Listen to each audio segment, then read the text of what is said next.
தூய திருத்துவ ஆலயம் என பெயரிடப்பட்டது. 115 அடி அளவு உயரத்துடன் ஊசி கோபுரம் என்று அழைக்கப்படும் இவ்வாலயத்தின் கோபுரம் 11 ஏப்ரல் 1845 அன்று அருள் திரு பெட்சிட் ஐயர் அவர்களால் மறு பிரதிஷ்டை செய்யப்பட்டது. 1876 அருள் திரு எட்வர்ட் சார்ஜென்ட் ஐயர் அவர்களால் மீண்டும் புதுப்பிக்கப்பட்டது. 1926 ஆண்டு அருள் திரு எம் ஆசீர்வாதம் ஐயர் அவர்களால் முதல் நூற்றாண்டு விழாவை முன்னிட்டு கோபுரத்தின் இருபுறங்களிலும் குருமார் அமரும் அறை கட்டப்பட்டது.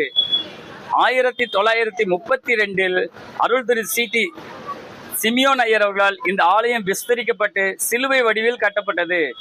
1940 பேராயர் அருட்பெருந்திரு ஸ்டீபன் நீல் அவர்களால் தூய திருத்துவ ஆலயம் தூய திருத்துவ பேராலயம் என பிரகடனம் செய்யப்பட்டது. 1967 அருள் திரு ஏ திரவியம் ஜேசாஸ் ஐயர் அவர்களால் இவ்வாலயம் மீண்டும் புதுப்பிக்கப்பட்டு பேராயர் அருட்பெருந்திரு ஏஜி ஜபராஜ் அவர்களால் மங்கள படைப்பு செய்யப்பட்டது. 1982 அருள் திரு எஸ் சபரிதாஸ் ஐயர் அவர்களால் ஆலயமும் கோபுரமும் புதுப்பிக்கப்பட்டு பேராயர் அருட்பெருந்திரு தானியல் ஆபிரகாம் அவர்களால் மீண்டும் மறு அர்ப்பணிப்பு செய்யப்பட்டது.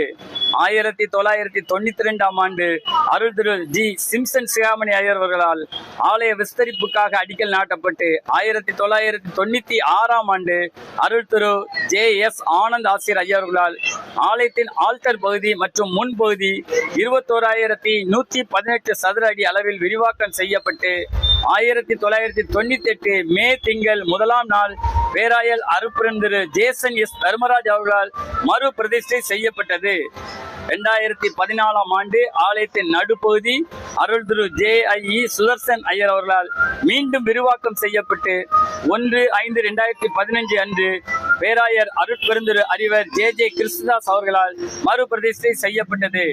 2025 ஜூன் 26 அன்று அருள் திரு டி பாஸ்கர் கனகராஜ் ஐயர் அவர்களின் பணி காலத்தில் மகிமை பொருந்தி பேராலயத்தின் 200 ஆண்டு தொடக்க விழாவின் போது நெல்லை பேராயர் அருட்பெருந்திரு அறிவார் ஏஆர்ஜிஎஸ்டி பர்னபாஸ் பிஏ பிடி எம்டி அவர்களால் இவ்வரலாற்று தூண் ஜெபித்து திறந்து வைக்கப்பட்டது.